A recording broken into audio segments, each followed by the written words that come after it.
The views expressed on this program are not necessarily those of CNS Channel 6.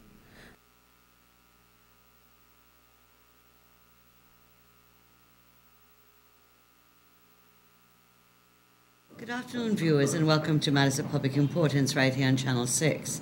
I'm yours, Gail Teixeira, representing the Parliamentary Opposition and the People's Progressive Party Civic. This program of Matters of Public Importance brings you information and discussions on issues and matters that have concern to you, the Guyanese public, every Thursday between 12:30 and 1:30 right here on Channel 6. And as usual, the numbers that you can call in 225-0010 and 225-008. Please remember, if your number is blocked, I won't be able to take it on the program. Today is September the 19th. The caretaker president, David Granger, is now an illegal David Granger president as of midnight, September the 18th, 2019. Remember, this was the date by which elections should have been held in compliance with the Caribbean Court of Justice rulings of June 18th and the consequential orders of July 12th. As you know, the elections were constitutionally due since March the 21st, 2019, 3 months after the December passage of the no confidence motion against the current government. However, with the legal challenges which ensued, that timeline was on pause but was subsequently reinstated after the July 12, 2019 court ruling which validated the passage of the motion. This, my dear friends and viewers, this is the Guyana Constitution. It's in different sizes, but this was the Constitution as reformed in 2003. This is my copy, and it's very beat up, I know, but this is what holds our country together. This is what defines us as a nation, how we run our affairs, whether we're a democratic government or not. And this Constitution represents all of that. It is the supreme law of our country, and no one is above the law, the supreme law of Guyana. So I hold up today our Constitution because this is a day that the Constitution of Guyana has been overthrown by an illegal president who has acted throughout the last 9 months to whittle away the Constitution, violated the Constitution, has whittled away the legislature and the judiciary for the last 9 months. September 18th were recorded in our history as the day when the Constitution was subverted and overthrown by David Granger.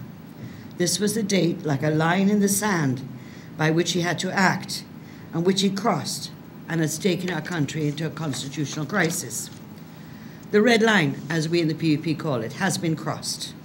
And the only person responsible for putting our country in this perilous state is no other than David Granger.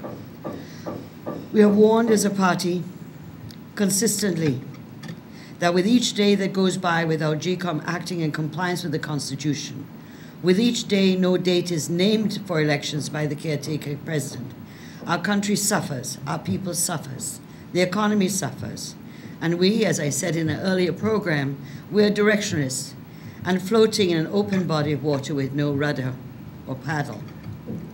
We are, and I predicted a few programs ago, we're on the road to dictatorship, and only the people can stop this illegal caretaker government. Constitutional rule is now under siege. We are in a constitutional crisis. This is a travesty unheard of in any democratic or democratic aspiring nation. As of midnight, September the 18th, we reached that day. We are a country, as I said, with an illegal president and an illegal government. This is, and there's no other word for it, my dear viewers and friends, the word is dictatorship. The president is without constitutional cover. He is naked. And we as a people are now subjected, for the first time, without constitutional cover, without constitutional protection. We were told today that the chair of GCOM would make a decision by 10:30 a.m. today, and she would inform the president the date by which GCOM would be ready to hold elections. Apart from the fact that the chairman has overtaken the role of the commission to make decisions on her own, instead of by voting, which has been the normal practice, she has introduced a posture where she is unilaterally making decisions, unheard of over the last 27 years. However, her commitment to make a decision today does not save the government. The deadline is past September 18th, the timeline provided for by the CCJ.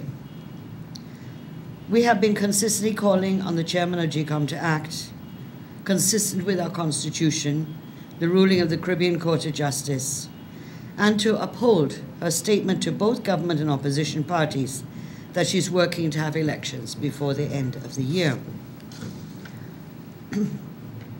September 18th is the day that we have crossed the red line for Guyana, and the chair of GCOM should have long removed the caretaker president's excuse by writing him to inform him about their readiness to hold elections before the end of the year. She did not do that. We have put out a statement as a party calling on her to act decisively, to end the prevarication of the Secretariat, and to uphold the Constitution. Regrettably, the breaking news of today is that the chairperson, Madam Claudette Singh, has indicated to the President that GCOM will not be ready to hold elections until the end of February 2020. I'll return to this issue, but I want to also speak about Mr. Granger. Yesterday, the caretaker, Granger, up to midnight September 2018, stated that he was uncomfortable with the caretaker status, that he was uncomfortable running a caretaker government, which has a lot of restrictions on its functionings. Note that in the press reports, he does not express a discomfort with the fact that he has been and is violating the Constitution of our country. He says instead, "It is very uncomfortable for me as a head of state to labor under the restrictions of an interim administration," end quote. According to the President, apart from health reasons, he has not accepted any invitation for state visits, while many of his government's core functions have been restricted. He went on to say, "Many of my ministers have their travels restricted.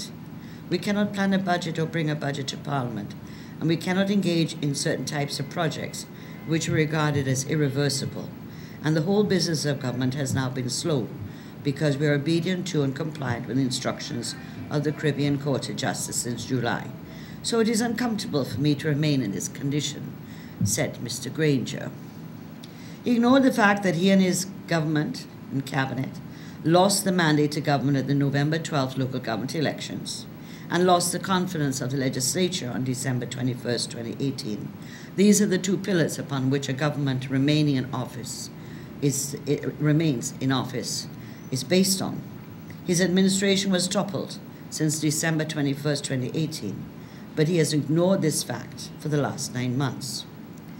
Still maintaining that he's awaiting the readiness of the Guyana Elections Commission before setting a date for the much-anticipated general and regional elections, he then yesterday, for the first time, added new conditionalities. He now wants what he calls, a quote, "a certificate of readiness" from GCOM. Whilst claiming that he has upheld the Constitution and his desire to hold elections as quickly as possible, he nevertheless reiterated that GCOM has the exclusive authority to determine its readiness. And so he went on to say, and I'm saying these words because of what has happened this morning. He said yesterday, "As soon as I hear from the Commission that it's ready, it has the resources and the staff, the ballot papers are printed, and all these requirements are complied with under the law, I will then consider," please note, "I will then consider making an announcement as soon as possible afterwards." Note that he has added new conditionalities for the first time. That GCOM must have resource and staff, that printed ballot papers must be ready. Now, how can you have printed ballot papers when you don't have a date for election? When you have had political parties have not had a time to submit their list of candidates, which are then transcribed and printed on ballot papers by region and in the national list so that people can vote. How can this be done prior to a date of election being named? It is impossible, and this again is trying to pull wool over the Guyanese people's eyes. The law makes it clear. Once a date elections has been set and the claims and objection period is over, 32 days before the date of election, the political parties will submit their list of candidates for the regional democratic councils, the geographic members of parliament, and the national top-up list. How can that now be a conditionality for the readiness of GCOM? That ballot papers must be printed. And of course, he added all the other requirements in compliance with the law. And then I repeat what he said. I will then consider making an announcement as soon as possible afterwards. There's nothing that has prevented Mr. Granger from naming a date for election. The Constitution makes it clear that elections, GCOM must always be ready to have elections in 3 months. The Constitution makes it clear that when the President, under a normal cycle of elections, names a date, elections must be held within 3 months. Under no confidence motion, the time 3 months starts not with the dissolution by the President, but with the actual vote being passed in the National Assembly. So on the night of December 21st, the 3 months commenced. The countdown started. And so there's nothing to have stopped him from having called a date within that time. Of course, Mr. Granger predicted he's expecting 2 major benchmarks from GCOM in this regard today. And that is that the Commission as a whole is satisfied with the credibility of the voters list, and secondly, that the schedule is one which is achievable. His benchmarks. So that, he goes on, the second benchmark, that is the schedule, they must give me a sort of certificate of readiness, and after that I'm good to go, said the President, or the illegal President now. There is no doubt in anybody's mind in this country whether they vote PPPC, APNU, or any other political party, or don't vote at all.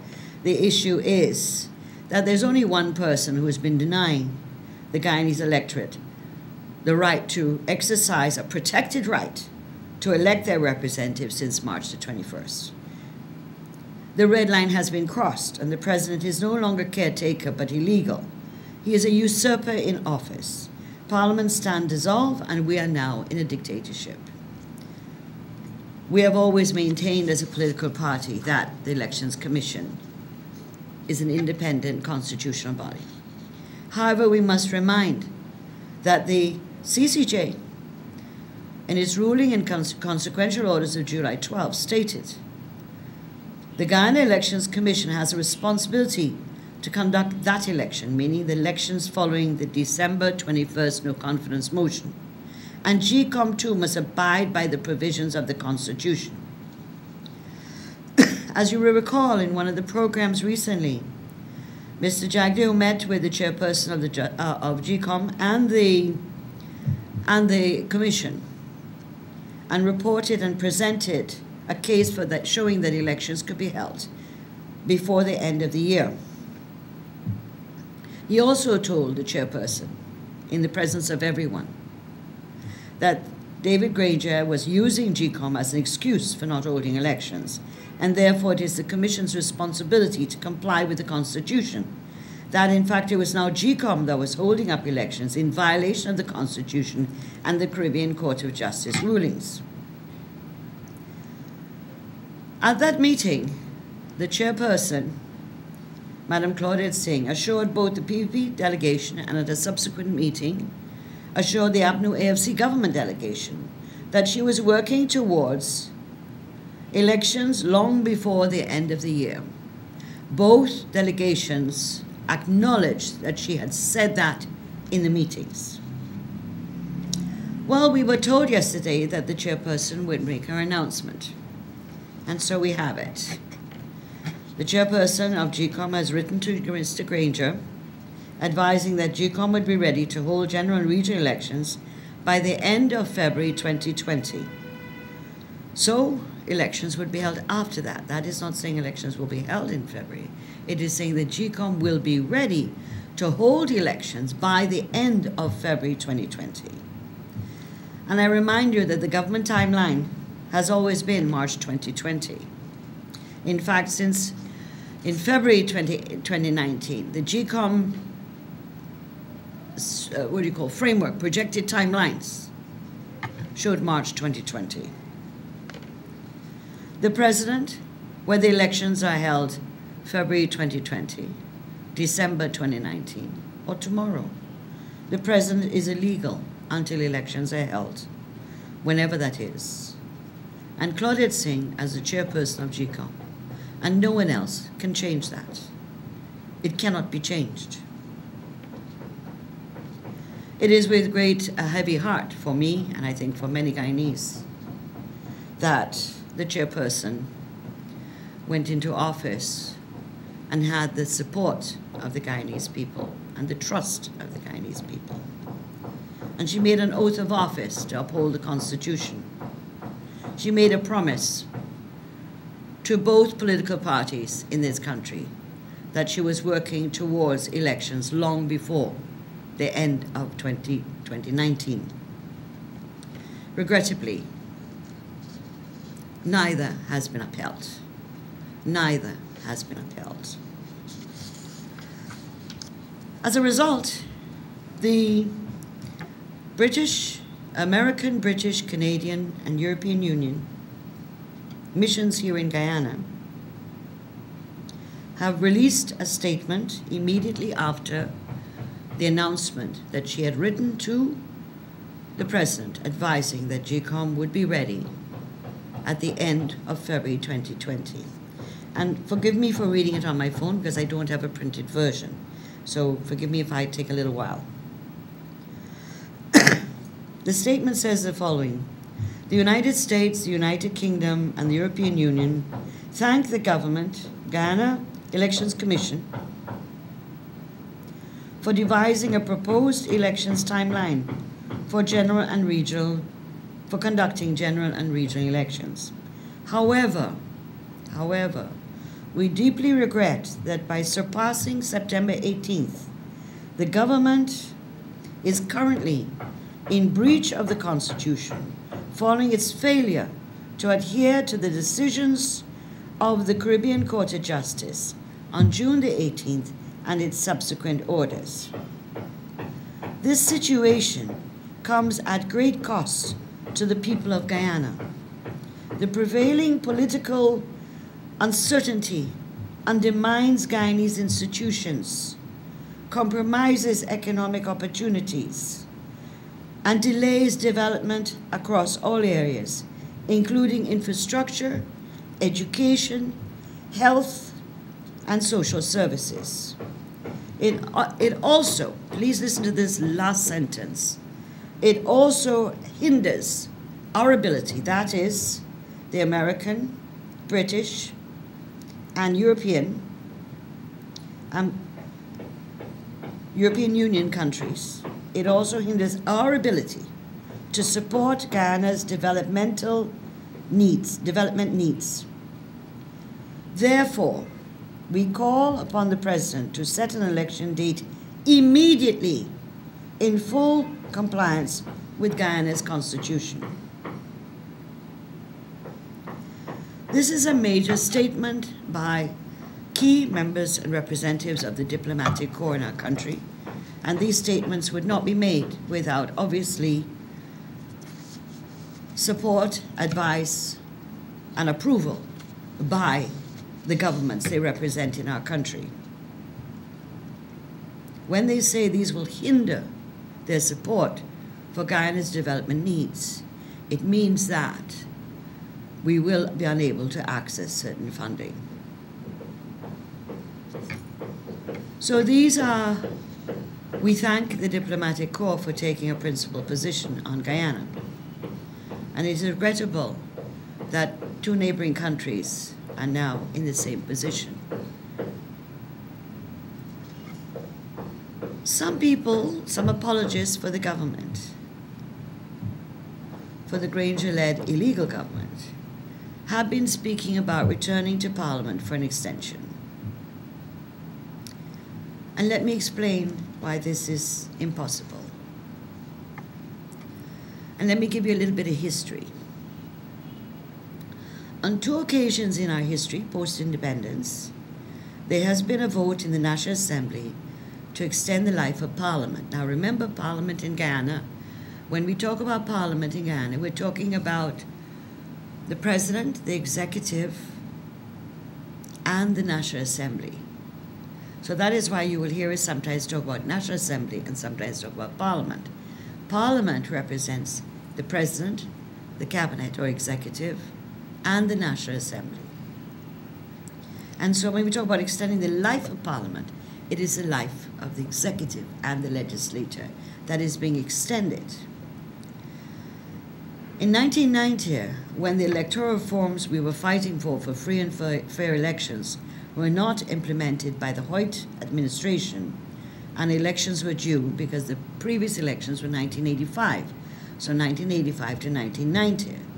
The PPP lent its support for a two-thirds majority to extend the life of Parliament for one more year on condition that the electoral reforms were going to be implemented, brought and passed before the courts, and put into operation. Please note, this vote in 1990 was taken before the scheduled time for elections. So the elections were due by a particular date, 5 years after 1985, a period. Because what happens in our Constitution, elections are held 5 years after and from the 3 months from the sitting of the first Parliament after the elections. So for example, in 2020, if we were in scheduled elections, the elections would be due 2020, 5 years, and then from June the 10th, the first sitting of Parliament after the May 2015 elections, and 3 months hence, meaning September the 9th. So that was what it was in 1990. Elections were due, and that the electoral reforms were not put in place. We had been able to have support of the international community, including President Carter and the Prime Minister Belize and the CARICOM and the OAS and the Commonwealth, etc., etc. And that the vote was taken prior to the date when the election was due. In 1991, many of the electoral reforms for free and fair elections were still not completed as promised by the Hoyt administration. For example, one of the key ones was the counting of the votes at the place of poll and the composition of a new GCOM. The PPP again lent its support for an extension of another year to do so. Again, the vote was taken before the due date of the elections. So this option that some people are talking about, they have to go back to Parliament to extend the date, this option is no longer available to Mr. Granger. It is no longer available to the APNU AFC coalition. If he had wanted to extend the date, he had to have gone to the National Assembly for a date by which elections should have been held and an extension prior to the March 21st, 2019 deadline, according to Article 106 and 107, 106.6 and 106.7. He did not. So let me make that clear. If Mr. Granger was of the opinion that elections could not be held by March 21st, it was his obligation under the Constitution and in compliance with the Constitution to have called it, have a sitting of the Parliament convened by his Leader of the House, the Prime Minister, and to put a date on the floor for support for the extension of the period of time. He did not do that. After March 21st, he could not do it. And he knows he could not do it. And he cannot do it now after September 18th. So that it has to be when elections are due. Elections were due on March the 21st, 3 months from December 21st. He failed to provide a date. He failed to go to the Parliament for an extension. And he failed in a number of other ways. Let me give you an example of how dangerous the situation we are in now. Mr. Jagdew, as parliamentary opposition leader, wrote Mr. Granger in March 2019, March the 8th, 2019, calling on Mr. Granger to set a date for elections. And that we made a proposal to Mr. Granger that we were willing to give our support to a two-thirds majority for an extension of the life of the Parliament, in accordance with Article 1067, if elections were held on or before April 30th, when the life of the voters' list would expire. This was put in writing and sent to him. There was a meeting on March the 9th with the President. This was explained to the President.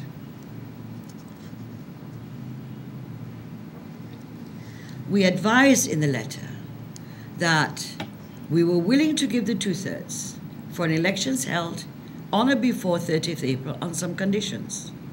That the government would be a caretaker government, that it could not sign certain agreements, contracts, sales of land and our resources in this period pending elections. At the meeting between Granger and Jagdeo, the offer was ignored. Mr. Jagdeo put his case verbally to Mr. Granger, as he had in a written form, and there was silence. Mr. Granger didn't even have the decency to offer a reason why this would not be something acceptable to him. The People's Progressive Party offered Granger a face-saving device on March 9, 2019, to go to Parliament prior to March 21st for an extension. Why did we do that? We did that to avert a constitutional crisis. We also felt that this was a way to ensure that we were in compliance with the Constitution and that we would not be in the waters we are now, which is a dictatorship. At that meeting, Mr. Granger was silent. He ignored the offer. Therefore, Granger cannot go back to the National Assembly. He has exhausted all avenues that were constitutionally available to him. And the PPP will not lend any support to return to what is the now dissolved Parliament, to shore up an illegal Granger and his administration, and therefore legitimize his illegality. As of September 18th, the deadline within which 3 months the elections must be held, Parliament stands dissolved, and the Parliament, remember, is the President, the Executive, and the National Assembly. I want to quote from a statement made by a representative of the National Two-Shows Council at the launching of Armenian Heritage Month on September 1st. I'd referred to him last week. Mario Hastings from the village of Kako, Upper Mass, in Region 7. He said, "We are uncertain of our political landscape and call for elections to be held soonest so that we can return to normalcy." We are not in a normal situation. We're not in normal times. It is not business as usual. We have been patient as a party, as a people, for the last 8 months, and have let all means and options take their course. The legislature, the judiciary up to the apex court, local courts, letters and meetings with the president, the use of plenipotentiaries between the caretaker president and the leading opposition, to no avail. And what the government could not achieve in the legislature, nor in the judiciary, it has succeeded in doing through GCOM. I had pointed out in earlier programs that GCOM was one of the contributing actors in the subversion of the Guyana Constitution. GCOM is the actor subverting the Guyana Constitution. By this latest decision of February 2020 that GCOM will be ready, despite many submissions by the PPP appointed commissioners to show that elections could have been held, whether they were in discussions in January, that it could be held by March 21st, whether it was in March 2019, sure it could be held by April 30th, 2019, whether it was more recently with a new chairperson coming in to show that elections could be held by the end of this year. Despite all of that, the decision today communicated to the President that elections, GCOM, will be ready to hold elections by February, the end of February 2020. By this latest decision, GCOM is allowing a usurper in government to remain against the will of the people, a government that lost its legitimacy to remain in office. We will continue to assert our rights under the Guyana Constitution to exercise our sovereignty and our power to elect our representatives to govern our nation. As of midnight, September 18th, Granger is an illegal president. He is in office illegally. We shall be the first in the world of democratic nations that firstly has had no election following a no-confidence motion. So in the parliamentary democratic nations, this is unheard of. We will be the first. We've been the first where the electoral body, GCOM, empowered by the Constitution to hold and manage the electoral machinery and to protect the people's right to vote at free and fair elections, has refused to hold elections in compliance with that Constitution. A first, again, for us in Guyana. We shall be the first globally in recent times where there's been a constitutional coup d'etat to keep an undemocratic, illegal president and government in office.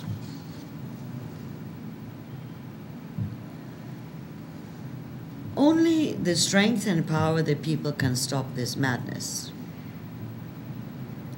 This is a time, my dear viewers, that we are faced with choices. This is not about PPPC and APNU AFC. This is about us as citizens. Do we choose to uphold constitutional rule and democracy? Which way do we go? Or do we support dictatorship?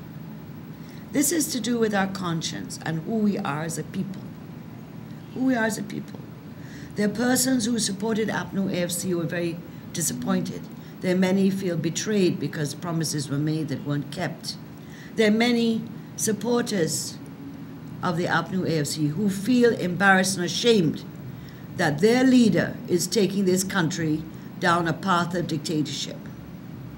They're decent-minded Guyanese of all political affiliations, of all classes and gender and religions and geographic locations, who are horrified by what has taken place.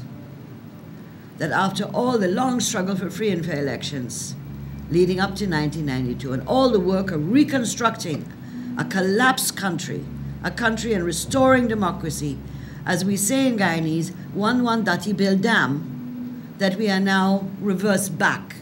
In a matter of 4 years, what was achieved in 20-odd years has gone back. And people don't want to go that place anymore. They don't want to be there anymore. They've seen what's happened to neighboring countries. They've seen what's happening to Venezuela. They see what happened in other countries where governments have been undemocratic and overruled the right of the people. And so we have a choice. Are we as a people for constitutional rule and democracy? Are we as a people for dictatorship? Or are we as a people going to fold our hands and wait and see what happens and do nothing?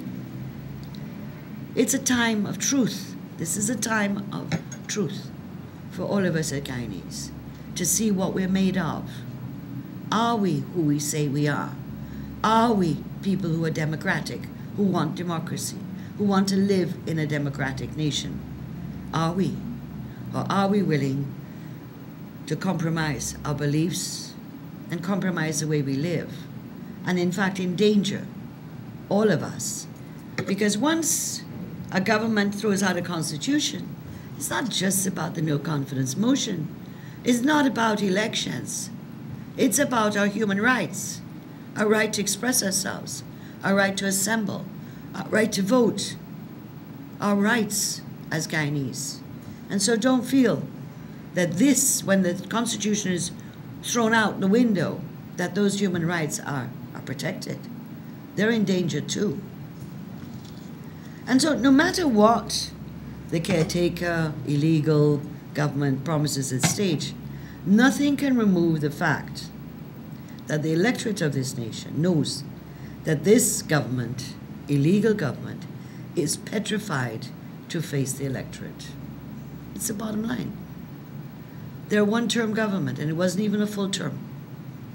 For the last 9 months, they've been on borrowed time. And the fact that they now have another 6 months thanks to the GCOM, I think makes Guyana now on the radar internationally.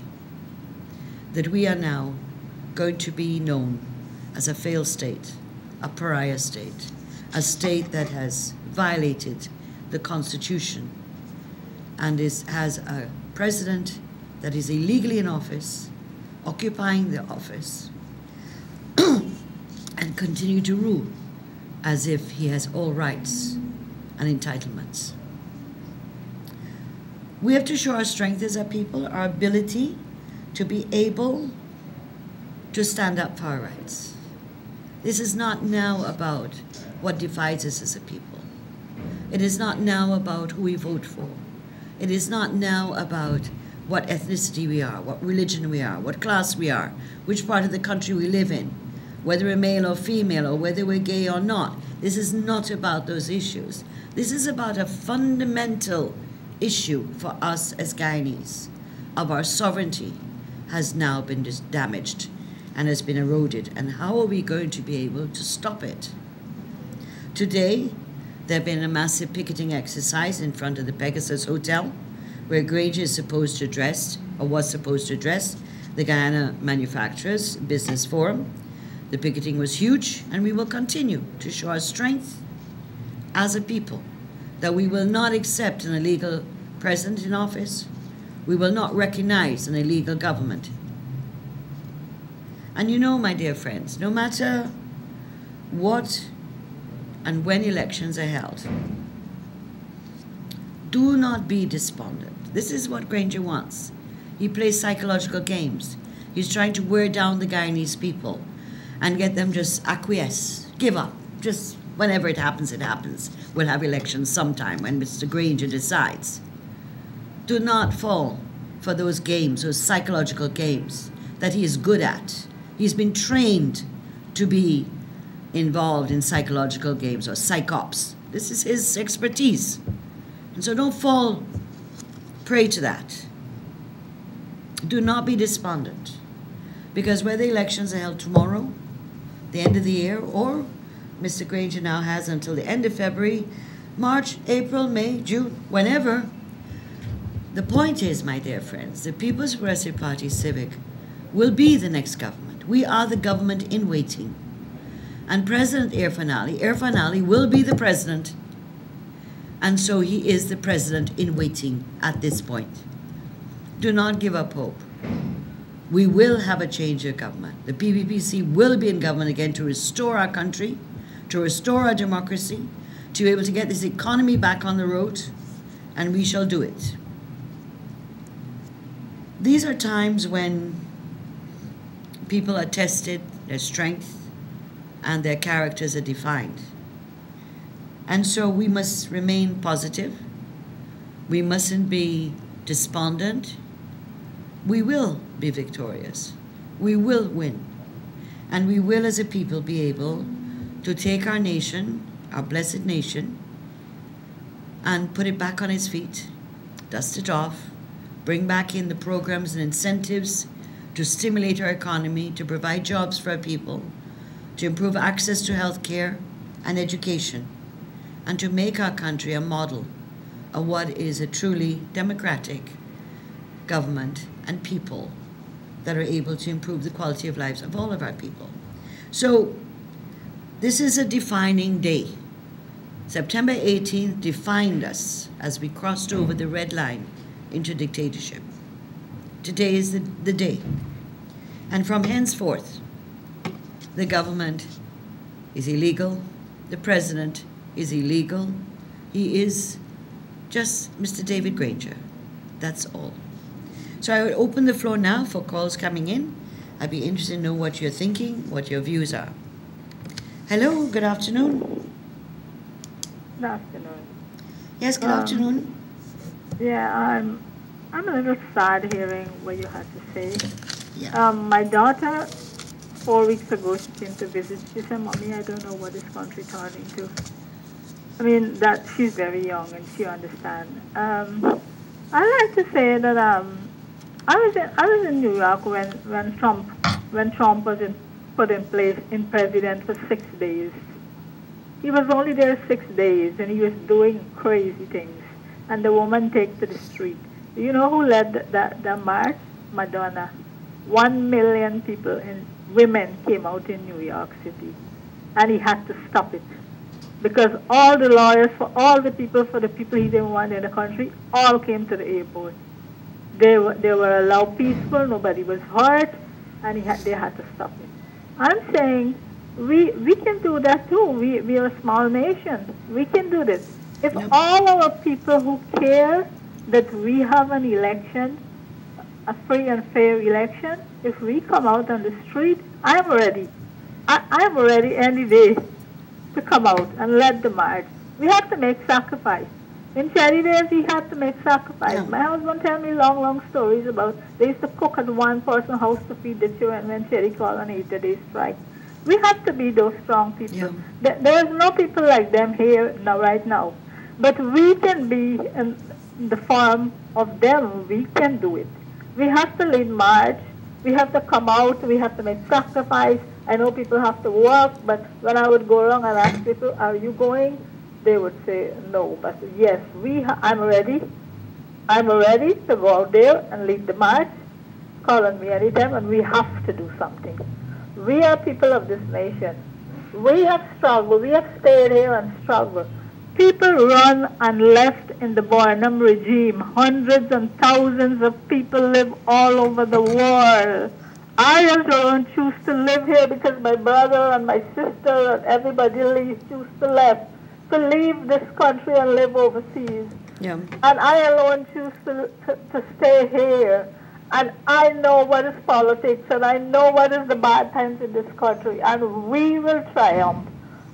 We will walk the road.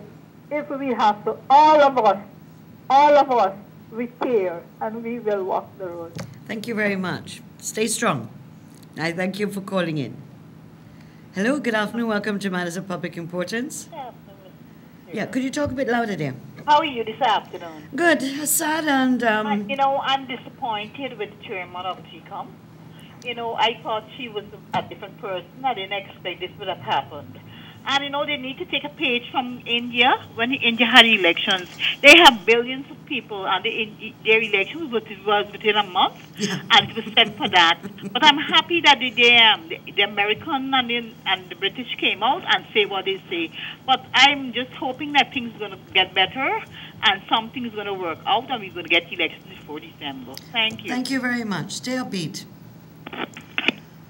Yeah, just let me bring you as a little information while we're waiting for the other call. The Georgetown Chamber of Commerce and Industry put out a statement with regard to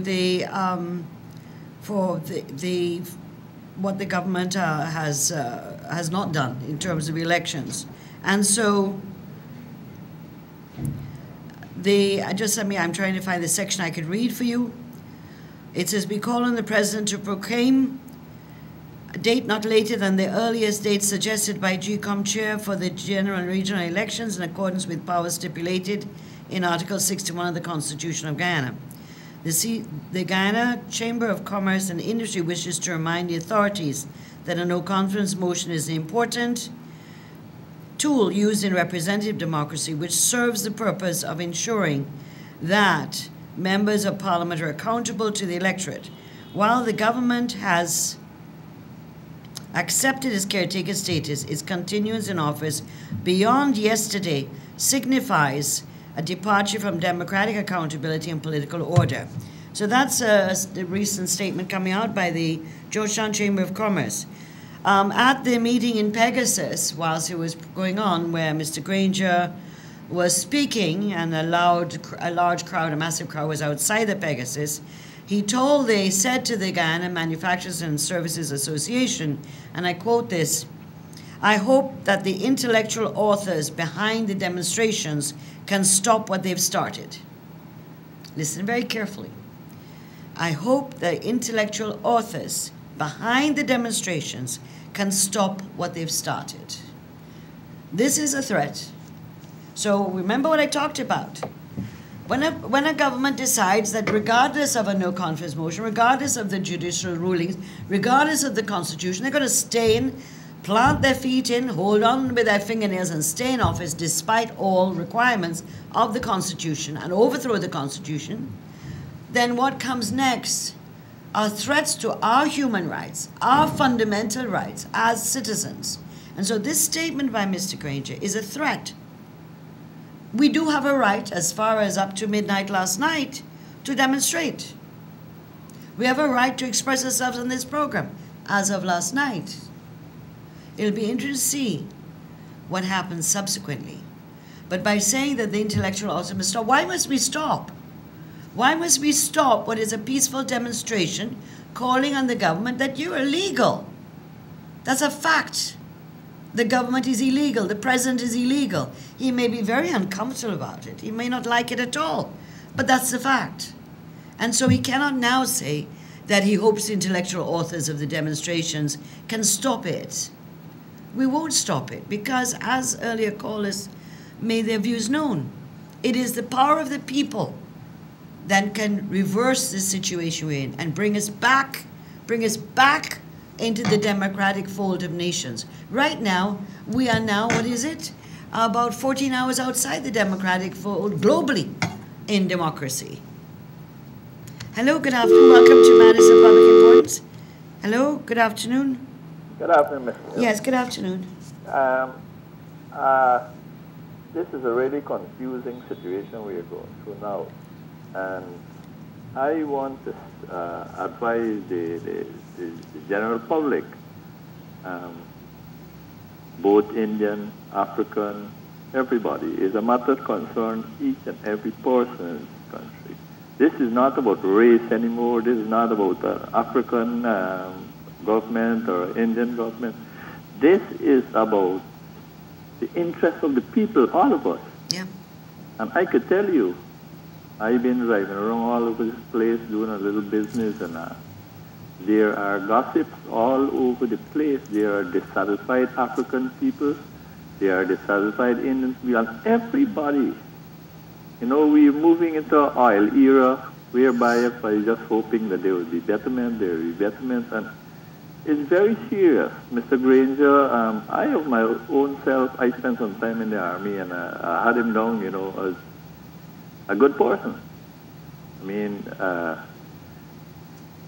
can't take that away, but at least he showed me that form of goodness during my time in the army, but I never expect, you know, like everybody else, you know, as I listened to the bishop last night, you know, people were fooled because the churches came out and, you know, and said, this is a good man, this is a man of God, you know, and everybody In gets fact, carried away. they said he was you appointed know? by God. Yeah. They said he was everybody gets anointed by carried away. God. He disappoints each and every citizen, be it what race, what color, what religion you be. He totally disappoints each and every living person in this country. Yeah. You know, he threw that piece of paper which we call the Constitution. He treated that piece of paper like a rag. Yeah. You know, he marched in it. As a soldier, he marched in it. And, you know, I'm calling on every decent-minded citizen of this country, don't let us look at race. Let us look for the benefits of all of us, you know, as a people. You know, this country, after, you know, Mr. Cherry took this country from where it was then, you know, I'm 63 years old, and I went through this crisis. I came from Morbeast. I know about the shooting in 63, and, you know, we were part of all those things, you know, and we came a long way as a people, you know, and we do not want to go back there. No, not at all. We do not want to go back there. Let us put this race thing one side, and let me look for a government, you know, who's going to be supportive for all of us and rule for the interests of all of us. Thank you. Thank you so much. Thank you for calling. Yeah, the issue is, of course, that what the gentleman was saying is about the fact that we are in this juncture right now. We have a choice as a people: constitutional rule and democracy or dictatorship. And some people are surprised by Mr. Granger's behavior. But we saw signs of it from 2015. We saw when 1,972 Amerindian community service officers were fired, the first set of people. Then the number of people who were fired and terminated from the public service, over 2,000. Majority one ethnic group, but not exclusively one ethnic group. Then we saw the interference in the Police Service Commission, that they had to stop, suspend promotions of the police officers until they were able to overthrow that service commission, which, by the way, is a constitutional body too, and put in their chosen ones into the Police Service Commission. The Judicial Service Commission has expired. Its life expired since September 2017. We are operating without a Judicial Service Commission. The Public Service Commission, another constitutional body like judicial, like police, it is only when they were able to appoint their own people on it and had started hiring all their people, so that the constitutional framework of our country started being whittled away and eroded long before the no confidence motion. What we have seen after the no confidence motion is the real McCoy, the real dictator that we have had in our bosom, in our nation, who only wanted power. Thank you. Hello, good afternoon. Welcome to Matters of Public Importance. Yes, hello. You know, the situation that we're in now is the PPP have this country how it's going. When Mr. Serge Bali was there, y'all been in protest and how y'all didn't want it, y'all didn't want it. Now when Mr. Ranger put his own person, y'all didn't want it, y'all didn't want it. Now, the agreeing to put this woman, now y'all saying no, she's doing the wrong thing. So if y'all got the country, y'all, when y'all been in power, how if y'all get out of power in the first place? Thank you so much. That was a light moment for the day. I needed that light moment for the day after hearing the lady talk about it's the PPP fault that we're in the position we are. Dr. Serbalbi was criticized by the PPP after the May 2015 elections because we called for a recount of 20 boxes. He gave his commitment to do so and reneged on that within an hour of us leaving the meeting, and went ahead and proceeded to announce the results. He refused to allow a recount in a region where there was one vote difference. He refused to allow a recount when they were finding statements of poll admitted by Lowenfield himself that the statements of polls were wrong. We even asked Mr. Serge Bali. So Dr. Serge Bali was not criticized by us before May 2015 elections. It was in the week of 2015 elections when the issue of recount, which is allowed legally, was prevented by him as chairperson. Patterson was chosen by Mr. Granger himself, and the Caribbean Court of Justice ruled on that and told the president that he had violated the Constitution and the process of appointment of Patterson was flawed. The issue of Claudette Singh, this was an agreement between Mr. Jagdeo and Mr. Granger. Mr. Granger made it very clear there were certain people he would not ever accept being chairperson, and that was done in compliance with the Constitution. So please, thank you for giving me a smile for today. I really needed that. Thanks a lot. Okay, good afternoon. Welcome to Matters of Public Importance. Yes, ma'am. Good afternoon. Yes. Yes, go ahead. My concern today is that we don't need an illegal president. We don't need a president who can't go to parliament. We don't need a president who can't fix budget. Who will deal with an uncomfortable president like that? Mr. Granger has to go and fix itself. Right? And we go on with this country business. Yeah. He got everything unstable. Yes. So I'm calling on him to fix this and get this country going. Right. Thank you, ma'am. Thank you very much. Hello, good afternoon. Welcome to Matters of Public Importance. Hello, good afternoon. Yes, good afternoon. I'd like to say to the lady caller that you haven't even tried to understand what has happened. I'm wondering if we can speak. I just now heard you explain to the lady, but I wonder if we can speak what really has to happen after the election. Can we? when they printed the fake papers, can we remind people of what happened then? Yeah. How they went and they rushed with him. They didn't ask anything. They rushed with Granger onto some place and they had him swear him in. Can we replay those things and show Guyana what we were dealing with then? Well, I would hope the TV station which I'm using will have video records and footage going back in that era too, to be able to help us to access those information. But clearly, yes, it is Lowenfield who said on the Wednesday after the elections, May the 11th, that there were over 400 statements of poll, fake statements of poll, which triggered us. And we went to GCOM, and GCOM, did not want to do that, and so on. So yeah, you're right. The only thing is I have 1 minute left on the program and the technician's waving to me that I have to come off. But certainly these issues should come out, and whether you're on Facebook or you're in the social media or other programs, to call in and bring it out. And I'll try in the next program too, because from day to day things change. From hour to hour things are changing. So thank you. From then to now, we have changed 20 years back. Exactly, yes. So we can only protest and say what happened then. Exactly. Thank you so much. Thank you. Okay. Hi, good afternoon. Welcome to Matters of Public Importance. Pleasant good afternoon. Hi, good afternoon. I'm listening to your program. Yes. And I don't think it should be a selfish one. It should be a worldwide, not only Guyana, worldwide. Is looking at us. Yes. And Mr. Jagdale and Mr. Granger was involved in electing the commission of GCOM. And it was agreed. Yeah.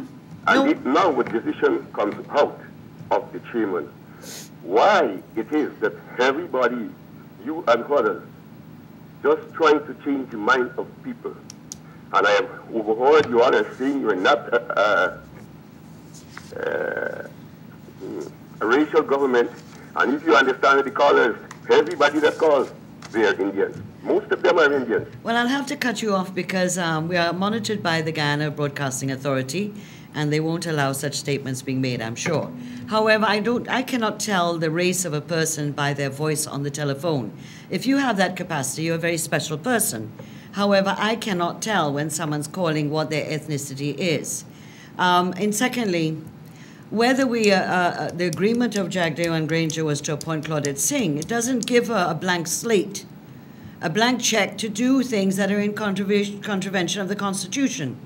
She took her oath to abide by the Constitution. And so that is the issue that's being discussed now. It is the Constitution. And therefore, I think you've missed the point completely. But I hope you have a good day. I'm in signal to the technicians that I do have to stop. There are many other calls coming in, and we can continue the discussion next week, Thursday. Have a safe and good Thursday and also a wonderful weekend. Don't drink and drive. Stay positive. Things will change. This is not going to stay with us forever. We will have elections. There will be elections, whether now, by the end of the year, or early next year, or late next year, where there will be elections. And the People's Progressive Party Civic will be in government.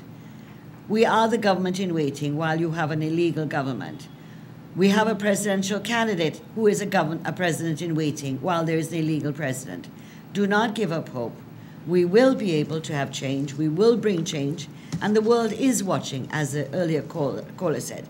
The world is watching us. We are now on the radar as a pariah state, a failed state. You have a great weekend. Stay strong, stay positive. We will be able to reverse this situation. Thank you. Take care of yourselves. Bye-bye.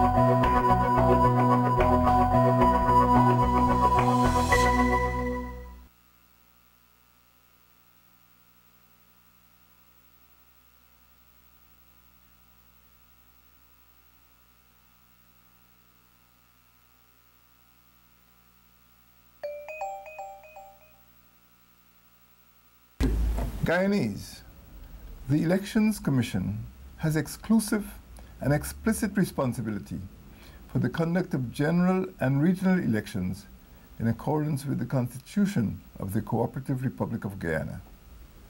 The Constitution states further that the Elections Commission shall have such functions